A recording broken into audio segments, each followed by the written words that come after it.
Donc, cette belle semaine d'entraînement? Non, une semaine sérieuse, de bonnes ondes, de l'implication chez les joueurs. Les joueurs offensifs ont travaillé une séance supplémentaire mardi après-midi, une séance que j'ai trouvée très bonne dans l'efficacité, dans l'enthousiasme qui a été mis. Donc oui, bonne semaine d'entraînement. Alors il n'y a jamais de vérité par rapport à ça, mais c'est toujours bien de bien s'entraîner. Travail spécifique sur l'attaque qui est nécessaire, qui est indispensable? Alors qui est nécessaire, oui, d'une part, parce que c'est toujours bien de répéter ses gammes, et puis ça vous a pas échappé qu'on a des attaquants qui sont assez jeunes, donc c'est toujours bien de pouvoir, d'une part, établir les connexions collectives entre eux, et aussi d'avoir de la répétition sur le plan individuel. À ce moment de la saison, vous êtes là où vous espériez être, globalement, ou pas vraiment? Comment vous Oui, oui, le bilan à mi-saison, à la fin de ce chapitre 1, c'est-à-dire à la fin des matchs allés, on est au niveau comptable pas trop mal. On peut toujours espérer mieux, mais on sait que c'est toujours difficile. Donc on est dans les temps de passage. Maintenant, il y a la deuxième partie qui commence. Il faudra faire en sorte de démarrer pied au plancher, mais cette envie-là, elle est similaire avec nos adversaires. C'est toujours peut-être délicat de refaire un peu le film, mais on se souvient qu'il y a eu à un moment donné la programmation du match de Bastia, qui avait débouché quand même sur une succession de rencontres en peu de temps. Est-ce que s'il n'y avait pas eu cet impondérable, est-ce qu'on peut imaginer que Pau aurait fini encore un peu plus haut cette année? Ouais, on peut imaginer beaucoup de choses. Effectivement, ça a été une période compliquée de jouer ces 5 matchs en 15 jours, mais je me rappelle aussi que la saison dernière, ce tunnel de matchs nous avait permis de prendre beaucoup de points, donc il n'y a pas de vérité, et c'est quelque chose qu'on répète aux joueurs, quand on veut regarder devant, on ne peut pas regarder derrière en même temps. Donc l'idée, c'est, le bilan, il est là, à la fin des matchs allés, on a 23 points, et il y en a certainement qu'on aurait pu avoir en plus, d'autres qu'on est à l'arraché, donc on est à la place qu'on doit être à mi-saison. Au niveau comptable et au niveau du jeu? Au niveau comptable, oui. Au niveau du jeu, on espère toujours être un peu plus brillant, surtout justement dans l'animation offensive, dans les connexions. Alors il ne faut pas que ça soit au détriment de la solidité défensive, parce qu'on est assez solide. Faisons en sorte de le rester demain où nous stockons. Mais effectivement, il y a encore, je parle de connexion parce que les joueurs offensifs ont les qualités nécessaires, et de temps en temps, il manque justement cette connexion qui permet de jouer de façon un peu plus juste. Mais j'ai très apprécié les propos de notre capitaine Bingouro Camara chez vos confrères en début de semaine, lundi, où il disait que justement les joueurs offensifs travaillaient très dur, et donc on a entièrement confiance en eux. Il n'y a pas de frustration, quoi, au niveau collectif? Non, non. Non, c'est des jeunes joueurs, donc il faut toujours leur rappeler que ce qui se passe dans leur tête, il y a toujours des répercussions sur le terrain. Donc il faut qu'ils fassent en sorte justement de switcher quand il y a des moments de négativité sur un geste ou quoi, et de suite repasser à autre chose. La connexion, c'est aussi la précision. Non, la connexion, c'est l'alchimie qu'on peut avoir au niveau offensif entre nos joueurs, nos milieux de terrain, la précision au ratio des occasions, on n'est pas trop mal. Effectivement, on pourrait être beaucoup plus réaliste, et l'idée c'est ça. Mais dès le départ, on savait qu'on avait beaucoup de jeunes joueurs. Ces jeunes joueurs travaillent très bien, et on a tous espoir, comme l'a dit le capitaine lundi, qu'ils puissent être encore plus performants sur cette deuxième partie de saison, ce qui nous amènera à récolter les points nécessaires. Vous avez réalisé à Metz votre 7e clean sheet depuis le début de la saison, il me semble. On a l'impression, quand on regarde ce Pau FC jouer sur la première partie de saison, que ça a changé un peu de philosophie, d'approche. Pourtant, on n'a pas changé d'entraîneur. Non. Qu'est-ce qui t'a fait basculer un petit peu, et quand? On n'a pas basculé foncièrement, parce que les principes de jeu et les choses que les joueurs entendent au quotidien sont les mêmes que la saison dernière. Mais après, on savait par rapport à la saison dernière qu'on avait un axe d'amélioration qui était justement la capacité d'être hermétique. Et effectivement, il ne faut pas que ça soit au détriment du jeu. Donc c'est simplement trouver cet équilibre-là. Mais faisons en sorte de rester hermétique et de marquer encore plus de buts. C'est vraiment un équilibre qui est difficile à trouver, parce que là vous êtes plus solide défensivement, aussi parce que Parce qu'on a des attaquants qui travaillent très bien aussi. Beaucoup, Exactement. et qui perdent un peu de lucidité.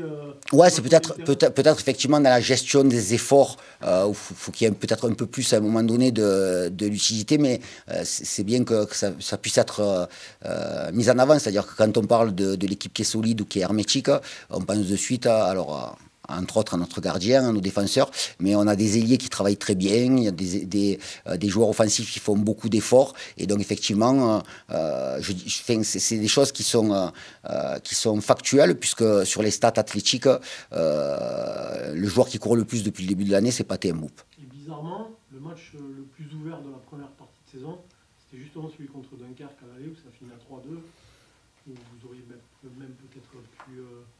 ça aurait pu être pire en première mi-temps, ouais. Et en deuxième mi-temps, vous auriez pu espérer mieux. C'est bien qu'on puisse parler de cette bataille de Dunkerque, parce que c'est véritablement une bataille qui nous attend demain. Un adversaire de grande qualité. À l'instant T, certainement la meilleure équipe de Ligue 2 par rapport à leur fin d'année, par rapport à ce qu'ils ont été capables de faire sur les matchs, dans leur contenu. Il y a des révélateurs qui font que cette équipe, c'est l'équipe qui met le plus de joueurs hors jeu, donc une équipe qui joue très haut, qui va de l'avant, une équipe qui est très solide sur coup de pied arrêté. Donc, ouais, bataille de Dunkerque, c'est quelque chose qui résonne. Elle te surprend cette équipe de Dunkerque? Pas forcément. Pas forcément par rapport au profil de joueurs qu'ils ont recruté, par rapport à ce qui a été mis en place la saison dernière, alors que c'était une situation un peu plus délicate à la mi-saison. C'est une équipe qui est efficace, qui est en confiance sur le plan collectif, et donc ça suscite automatiquement des matchs de bonne facture. Mais je suis plus à même de parler de notre équipe, et l'idée justement, c'est qu'on soit demain en capacité de jouer à notre meilleur niveau. Faisons en sorte, nous, de jouer à notre meilleur niveau pour justement établir ce rapport de force avec une équipe très performante. À l'aller, vous aviez été mis en difficulté, comme beaucoup d'autres équipes de Ligue 2 cette saison, par la mobilité de leur... J'ai envie d'appeler ça un quatuor offensif, les trois milieux offensifs. Ouais, les deux relayeurs qui sont très vifs, très mobiles. Ouais. Et je me rappelle qu'en première mi-temps, ça vous avait vraiment mis en difficulté. Effectivement. Vous avez, j'imagine, retravaillé là-dessus, ou l'adaptation que vous aviez eue au fil de ce match, justement, tu vas t'appuyer là-dessus aussi. Oui, alors quand on parle de force offensive dans cette équipe-là, là on peut parler vraiment de connexion. On sent vraiment des joueurs qui sont connectés les uns aux autres. C'est notre ambition aussi à nous aussi d'arriver dans ce ressenti-là. Mais voilà, le match de demain, c'est le premier match au Moustocamp, donc c'est différent de la semaine dernière, puisque la semaine dernière, on jouait à Metz, mais c'est un peu la même saveur, c'est-à-dire que c'est des équipes qui sont des candidats potentiels pour monter en Ligue 1, et donc c'est très excitant de jouer des matchs comme ça, et je le répète très souvent aux joueurs, il nous faut beaucoup d'enthousiasme, voilà, beaucoup d'enthousiasme, être en action, par rapport à la semaine dernière où on a eu des entames de mi-temps un peu plus poussives, même difficiles, faire en sorte d'être en action très rapidement dans le match. Après, ça reste que des mots, quoi, et donc faisons en sorte que les joueurs soient disposés à avoir cette envie-là et cette ambition-là. La semaine dernière, vous avez fini avec un milieu de terrain inédit, puisqu'il y avait déjà des absents dans le match, il y en a eu aussi pendant le match. Un mot sur Gasnier, là, qui est rentré en jeu. Oui. Kylian, c'est un garçon qui nous a rejoint en début d'année. Il sortait d'une année compliquée puisqu'il a été blessé l'année dernière. Avant de se blesser, c'était certainement le meilleur joueur du début du championnat national jusqu'à la 11e journée la saison dernière. Il avait été très performant. Il est arrivé dans un groupe ou dans un club qui joue justement en 4-2-3-1 avec un meneur de jeu. Mais la concurrence est rude à ce poste puisqu'on a Antonin Bobichon et Antoine Mille. Alors Antoine Mille, il a la faculté de jouer à des postes différents, mais la concurrence est rude. Et là, il profite justement, Kylian, de l'absence de Bobiche, justement, pour montrer tout le talent qui est le sien. Sur ce qu'on a vu de son entrée en jeu, on a quand même l'impression qu'il peut apporter une espèce de prise de risque qui n'est pas toujours présente au sein de ton attaque. C'est un joueur aussi d'instinct, voilà, un joueur d'instinct, c'est toujours bien d'avoir des joueurs d'instinct. Après, c'est faire en sorte de faire toujours les bons choix et de prendre toujours les bonnes décisions. Voilà. Mais c'est un joueur qui mérite d'être là et c'est très bien qu'il puisse avoir l'opportunité peut-être de débuter demain. Au niveau du milieu de terrain, au niveau des relayeurs, donc en ce moment c'est un peu contraint, hein, puisque il y a Steve qui revient. Il y a des absents qui se succèdent. Ouais. Du coup, il faut s'adapter quelque part, parce qu'Antoine, du coup... recule. Match reculé. Ouais. Ça fera partie des clés demain, cette animation du milieu de terrain. Oui, c'est effectivement en sachant qu'on va jouer contre un milieu de terrain de grande qualité, mais c'est quelque chose qu'on répète assez souvent. L'idée, c'est de poser des problèmes à l'adversaire et de ne pas forcément les résoudre. Alors, on est de temps en temps dans ce rapport de force obligé de résoudre les problèmes qui nous sont posés par l'adversaire, mais je préférerais qu'on soit en capacité de nous poser des problèmes par la vitesse de nos attaquants, par l'enthousiasme qui est mis par nos joueurs, et encore une fois, être en action demain dans cette bataille. Au niveau de Jordi Gasnier, est-ce qu'il peut éventuellement jouer à un autre poste ou non que 10 pas demain, mais dans son... Il pourrait, oui, il pourrait. Aujourd'hui, un meneur de jeu, il est en capacité de jouer côté pour libérer un latéral selon, encore une fois, la connexion qu'on peut avoir avec un latéral. C'est le même cas qu'Antoine Mille, puisqu'Antoine n'a pas beaucoup joué, mais on a quand même essayé pendant les matchs de prépa sur le côté droit. Donc oui, il pourrait jouer là, mais sa position préférentielle, c'est derrière l'attaquant en meneur de jeu. Alors un vrai 10, peut-être pas à l'ancienne, enfin, nous concernant, les 10 à l'ancienne, c'était peut-être différent, mais un véritable meneur de jeu, oui.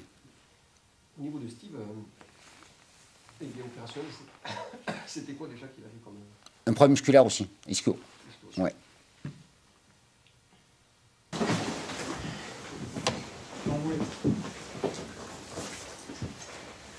Alors Pathé, c'est la deuxième partie de saison qui va commencer, avec un gros match contre Dunkerque. Comment tu vois ça, toi? C'est un bon match parce que Dunkerque, c'est une grande équipe. Et en plus, la semaine passée, on a fait match nul. Ça nous fait du bien de revenir avec match nul. Ce match-là, j'ai vu l'équipe. On a fait une bonne semaine. On va essayer de le gagner pour qu'on aura beaucoup de confiance pour les prochains matchs. Qu'est-ce que tu dirais sur cet adversaire qui vous avait battu au match aller? Le match aller, c'était un bon match. C'était dur parce qu'on a perdu 3-1, 3-2. C'était bien, mais au final, on a perdu le match. Ce match-là, on va essayer de le gagner à domicile. À titre personnel, quel bilan tu tires de la première moitié de saison? Est-ce que tu es satisfait? Oui, je suis bien avec l'équipe. Je suis très satisfait de l'équipe parce qu'ils sont gentils, ils aident les joueurs, tout. On va essayer de faire mieux que la première partie de la saison. Alors toi, justement, qu'est-ce que tu veux surtout améliorer? L'efficacité devant les buts. Avec le coach, on le travaille. D'accord. Ça, c'est un travail, on va dire, presque au quotidien, un peu tous les jours, presque, cette notion d'efficacité de l'entraînement. On le travaille, l'individuel avec le coach, les attaquants. Après, on peut entraîner le matin et le soir. Le coach il dit qu'il choisit les attaquants, on fait travail devant les buts. Et ça m'a beaucoup aidé aussi. Quelle est la position que tu préfères sur le terrain? Moi, je peux jouer sur les 3 positions. Sur le côté, en pointe et numéro 10. Ça dépend. Parle-nous un petit peu de ta relation avec Khalid Boutaïb. J'imagine que tu apprends beaucoup de ce... Ouais, il m'aide beaucoup sur le terrain parce que c'est mon ancien. Je l'écoute. Parfois, je fais des erreurs. Il me replace. Il me dit, ouais, tu devais faire ça et ça. C'est un gars bien. Il m'aide beaucoup sur le terrain et en dehors du terrain. L'équipe a moins marqué là, sur la fin d'année 2024. Comment tu l'expliques, toi? Qu'est-ce que vous en avez parlé peut-être entre vous? Parfois, ça arrive. C'est le foot. On n'était pas trop efficace, mais là, on est en train de travailler avec le coach. On fait beaucoup de travail devant les buts. J'espère que ça va venir, Inch'Allah. Quel est le moral global dans l'équipe à ce moment de la saison? Est-ce que vous êtes là où vous espériez être? Comment tu vois le moral dans le groupe globalement? Vu que j'ai vu la semaine qu'on a fait là, on a un bon esprit pour gagner ce match-là contre Dunkerque. Parce qu'on a fait une bonne semaine d'entraînement avec tous les joueurs. Vu qu'on a des manquants, Khalid il n'est pas là, Bobuche et Omar, mais l'équipe qu'on a, moi, je suis convaincu qu'on peut gagner les matchs qui viennent là.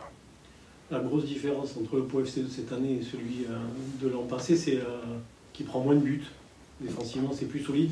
Mais c'est aussi grâce à des attaquants qui défendent beaucoup, ce que je crois que tu ne faisais pas trop quand tu es arrivé ici. C'est vraiment quelque chose que tu as appris ici. Ouais, je le faisais parce que les jours aussi, ils m'ont aidé. Tout le temps, on me disait, ouais, tu devais descendre. Moi, je l'écoute les jours, les anciens, ils mettent beaucoup sur le terrain. C'est normal que je le fais. Comment tu te sens dans cette attaque? Parce qu'au final, il y a Khalid et puis que des jeunes. Vous cherchez encore un petit peu vos automatismes, on sent avec Tahiric, avec Kandé. Quelle marge de progression tu vois à ce trio d'attaque de jeunes, on va dire? Bah, bien, parce que c'est comme la relation avec Khalid que j'ai avec Tahiric et Kandé. Ils sont gentils, on se parle même en dehors du terrain et tout. Pour moi, c'est un bon attaque qu'on a. On a une très bonne attaque. Tu parlais d'une bonne semaine d'entraînement. Ouais. Qu'est-ce que ça veut dire une bonne semaine d'entraînement? Bah, on était bien. Vu que les attaquants, on a marqué beaucoup de buts, les joueurs étaient bien à l'entraînement. Tout le monde, j'ai vu ça. Il y a eu une séance spécifique, je crois, pour les attaquants. Ouais. C'est quelque chose qu'on vous a imposé, entre guillemets, parce que vous ne marquez pas trop, ou c'est quelque chose que vous avez demandé vous? Bah, c'est le coach. Même avant, on le faisait. Première partie de saison, on le faisait tout le temps. Les mardis soirs, le coach il appelle les attaquants, on fait des travaux devant les buts. Et ça nous aide beaucoup aussi devant les buts. Tu découvres cette année le championnat de Ligue 2. Qu'est-ce que tu en penses? Est-ce que tu as été surpris par certaines choses? Pas forcément. Bah, je savais que c'est un bon championnat. C'était pas facile du tout. C'est dur la Ligue 2. Je le savais avant que je vienne ici. C'est pour cela que je me suis bien adapté. Et en plus, j'ai demandé aussi les anciens, c'était comment la Ligue 2, ils m'ont dit. Bah, c'est un bon championnat. L'équipe a terminé 8e à la phase aller. Tu penses qu'il y a moyen de gratter encore quelques places ou... Bah, bien sûr. Vu que l'équipe qu'on a là, moi j'ai convaincu qu'on peut terminer sur les 5 premières. D'accord.